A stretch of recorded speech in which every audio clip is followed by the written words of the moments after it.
सो आपका ये क्वेश्चन है, इस क्वेश्चन में आपको RTH निकालना है एंड VTH निकालना है। ठीक है, सो बेसिकली इस सर्किट का आपको थेवेनिन इक्विवेलेंट निकालना है एट द टर्मिनल्स AB। ठीक है, सो इस क्वेश्चन में क्या है कि एक डिपेंडेंट सोर्स है, is there any independent source, नहीं है। दैट मीन्स ये जो ओपन सर्किट वोल्टेज होगा जिसको आप VTH बोलते हैं, क्योंकि ये डेड सर्किट है, क्योंकि कोई इंडिपेंडेंट सोर्स नहीं है, दैट मीन्स VTH और V open circuit is 0 volts. ठीक है, नाउ अब आपको क्या करना है, RTH निकालना है। अब क्योंकि RTH निकालना है एंड इसमें एक डिपेंडेंट सोर्स भी प्रेजेंट है, सो आप क्या करेंगे कि आप खुद से एक अप्लाई करेंगे करंट या वोल्टेज सोर्स।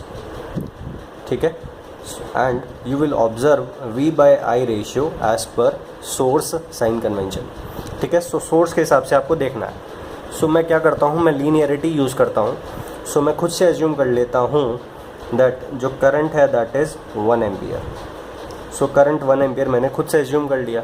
नाउ यहाँ इस ब्रांच में 1 एम्पियर का रेस्पॉन्स है, तो यहाँ वो सोर्स क्या है जिसकी वजह से यहाँ 1 एम्पियर रेस्पॉन्स है वो मैं पता करूँगा। ठीक है, सो ये यहाँ सोर्स क्या है, इस सोर्स का वैल्यू क्या है कि यहाँ रेस्पॉन्स 1 एम्पियर आया वो मैं पता करूँगा। सो यहाँ 1 एम्पियर है, that means 5 into current plus में एंटर कर रही है, इसलिए Vx is equals two plus I into R, इसलिए Vx कितना होगा 5 वोल्ट्स। सो Vx आपका हो गया 5 वोल्ट्स। नाउ 1 एम्पियर करंट यहाँ से भी आएगी, दैट मीन्स यहाँ प्लस और यहाँ माइनस के अकॉर्डिंग 10 वोल्ट्स का वोल्टेज यहाँ पे आएगा। ठीक है, now Vx is equals to 5 volts, that means 4Vx कितना हो जाएगा 4 इंटू 5, दैट मीन्स 20 वोल्ट्स। ठीक है, नाउ यहाँ अगर मैं रेफरेंस मान लेता हूँ, यहाँ रेफरेंस है, ये सब 0 वोल्ट्स का है। ठीक है, नाउ यहाँ 0 है, यहाँ 0 से -2 प्लस राइज हुआ, दैट मीन्स यहाँ 5 वोल्ट्स होगा। यहाँ 5 वोल्ट्स है, यहाँ -2 प्लस राइज हुआ तो 5 में 10 का राइज होगा, तो यहाँ इस नोड पे कितना पोटेंशियल होगा 5 प्लस 10, दैट मीन्स 15 वोल्ट्स। तो यहाँ 15 वोल्ट्स है। नाउ 15 वोल्ट्स में प्लस टू माइनस ड्रॉप हुआ 20 का, दैट मीन्स 15 में से 20 का ड्रॉप हो गया, तो यहाँ कितना पोटेंशियल आएगा -5 वोल्ट्स। सो यहाँ -5 वोल्ट्स है। ठीक है, यहाँ -5 वोल्ट्स है, दैट मीन्स करंट ये 0 वोल्ट्स है, ये 0 वोल्ट्स है, ये -5 है, दैट मीन्स ये हायर पोटेंशियल है इसके रेस्पेक्ट में, ये लोअर है, ये हायर है। ठीक है, दैट मीन्स करंट ऊपर की तरफ फ्लो करेगा, और ऊपर की तरफ कितना करंट फ्लो करेगा 0 माइनस -5 डिवाइडेड बाय 15। ठीक है, सो करंट कितना फ्लो करेगा 5/15, दैट मीन्स 1/3। सो करंट होगा आपका 1/3, और इधर कितना करंट है 1। ठीक है, नाउ 1/3 करंट आया, उसमें से 1 चला गया तो बाकी इधर जाएगा। ठीक है, सो 1/3 माइनस 1। ठीक है, करंट इधर से आया, that means 1/3 minus 1 is equals to -2/3। ठीक है, सो -2/3 करंट इधर फ्लो कर रहा है, दैट मीन्स उधर कितना करंट फ्लो कर रहा है 2/3। ठीक है, सो करंट आपने पता कर लिया। नाउ वोल्टेज कितना होगा, ये प्लस ये माइनस के अकॉर्डिंग कितना वोल्टेज होगा प्लस माइनस, अगर मैं V बोलता हूँ। ठीक है, so that means V is equals to V plus minus V minus V plus, plus node कौन सा है ये वाला, दैट मीन्स V प्लस कितना है आपका -5 volts, minus V minus node कौन सा है आपका 0 volts, so V is equals to -5 volts. So ये आपका होगा -5 वोल्ट्स। ठीक है, दैट मीन्स -5 वोल्ट्स का सोर्स लगाओगे तो ये जो आपने रेस्पॉन्स एज्यूम किया है वो आएगा। ठीक है, एंड ये जो सोर्स करंट भेजेगा दैट इज़ 2/3। ठीक है, नाउ अब ये करंट पॉजिटिव से निकल रहा है, ये -5 को भूल जाओ, रेफरेंस के हिसाब से देखो कि करंट प्लस से निकल रहा है, दैट मीन्स सोर्स की तरह काम कर रहा है एक तरह से। सो आप V/I रेशियो निकाल के बोल सकते हैं that is RTH। So RTH कितना हो जाएगा आपका V/I, that means -5 divided by 2/3, सो 3 ऊपर चला जाएगा, that means -15/2, that means -7.5 ohms. Now this again RTH came out negative to signify that this part of the circuit that is given to you is capable of supplying some power if connected to some independent source. ठीक है, सो ये RTH negative का यहाँ भी वही significance है, ठीक है। सो अब एक और चीज़, नाउ आरटीएच निकालने के लिए अगर मैं ये मेथड अप्लाई करता हूँ कि अगर मैं यहाँ एक सोर्स अप्लाई करता हूँ, ठीक है। सो जो सोर्स है वो अपने हिसाब से देखा जाता है कि आपके लिए बेस्ट क्या है, किस वैल्यू का सोर्स लगाना बेस्ट आपके लिए है। सो सबसे पहले आप डिसाइड कर लें कि आपके लिए आपको नोडल में ज़्यादा ईजी लगता है या फिर आपको ट्रैकिंग ऑफ करंट ज़्यादा ईजी लगता है। सो मैं ट्रैकिंग ऑफ करंट सपोज़ ले लेता हूँ, ठीक है।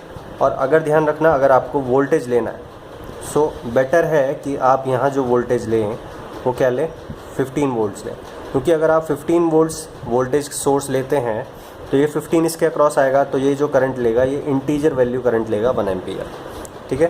सो ये बेटर हो जाएगा आपके लिए, ठीक है। सो मैं एज्यूम करता हूँ 1 एम्पियर्स, ठीक है। नाउ 1 एम्पियर करंट आया, ठीक है। नाउ 1 में से सपोज़ आई करंट इधर चला गया, ठीक है, एंड बाकी करंट इधर चला गया, कितना जाएगा 1 माइनस आई। नाउ जैसे ही करंट को ट्रैक करा आपने तो वोल्टेज का काम ख़त्म, सॉरी करंट सोर्स का काम ख़त्म हो गया, ठीक है। नाउ अब उसके बाद अब 2 वेरिएबल्स हैं आपके पास, आई एंड वी एक्स, ठीक है। Now I and V x में एक और रिलेशन आप निकाल सकते हैं, वो यहाँ से निकल जाएगा कि यहाँ कितना करंट आया 1 माइनस आई। सो इस रजिस्टर में आप देखें करंट प्लस में एंटर कर रहा है, that means passive sign convention follow हो रहा है, that means V x voltage is equals to current, that means 1 minus I divided by resistance. So this is one equation. And second equation आप कहाँ से लिख सकते हैं, यहाँ केवीएल अप्लाई करके, ठीक है। करंट्स को ट्रैक करने के बाद आप क्या करते हैं, केवीएल लगाते हैं। सो आप केवीएल लगाओगे, केवीएल लगाने से पहले आप प्लस माइनस लिख लें, सो ये प्लस ये माइनस और ये हो गया, ठीक है। Now KVL means rise is equals two drops. Now आप इस डायरेक्शन में सपोज जा रहे हैं तो ये माइनस टू प्लस राइज हुआ, सो ये वी एक्स आपने लिख दिया। Now minus two plus rise हुआ, राइज कितना हुआ, प्लस वोल्टेज इंटू करंट होगा, सो 10 इंटू 1 माइनस आई, ठीक है। फिर प्लस टू माइनस ड्रॉप हुआ कितना 4 वी एक्स का, फिर प्लस टू माइनस ड्रॉप हुआ कितना 15 आई का, ठीक है। नाउ उसके बाद V x plus 10 minus 10 I is equals to 4 V x plus 15 I, ठीक है। सो मुझे क्या निकालना है, मुझे तो यहाँ करंट सोर्स पता है 1 एम्पियर का है, मुझे तो ये वोल्टेज चाहिए, और ये वोल्टेज अगर आप देखें तो this voltage is equals to 15 into I. So मुझे 15 इंटू आई चाहिए, ठीक है। सो इट इज़ बेटर कि मैं वी एक्स को सब्स्टिट्यूट करूँगा। सो यहाँ से 4 वी एक्स उधर जाएगा तो ये माइनस 3 वी एक्स हो जाएगा, ठीक है। और ये कितना हो जाएगा plus 10 I and minus 3 V x को आप क्या लिख सकते हैं 1 माइनस आई डिवाइडेड बाई 5, ठीक है, plus 10 is equals to 25 I, ठीक है। नाउ अब ये माइनस 3 हटा दें और अंदर क्या कर दें आई माइनस 1, ठीक है। That means 3 I minus 3 divided by 5 plus 10, ठीक है। और इस पूरे को अगर आप कर देंगे तो ये हो जाएगा 10 into 5 that means 50 is equals to 25 I. फिर ये 5 इधर जाएगा तो ये 125 हो जाएगा, ठीक है।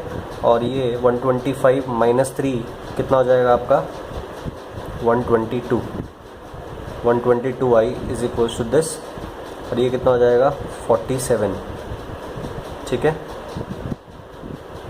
122 आई। सो अब यहाँ से आप देखें that I is equals to 122 divided by 47, ठीक है। आपको चाहिए 15 आई, दैट मीन्स इंटू 15, ठीक है। और सो यहाँ से जो आंसर है वो मैच नहीं कर रहा है, इसका मतलब कहीं कुछ मिस्टेक हुआ है। सो देखते हैं, सबसे पहले क्वेश्चन ही देखते हैं, ठीक लिखा है क्या 5 10 प्लस माइनस 4 डी एक्स, ये 15 है आपका। आपने 1 एम्पियर का करंट सोर्स एज्यूम किया, 1 एम्पियर करंट आया, आई इधर चला गया तो बाकी उधर से जाएगा 1 माइनस आई। ठीक है, अब करंट सोर्स का काम ख़त्म हो गया। नाउ अब ये वी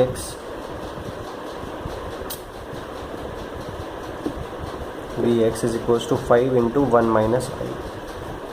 ठीक है, ये चीज़ गड़बड़ हो गई। -3 वी एक्स कितना होगा 5 इंटू 1 माइनस आई।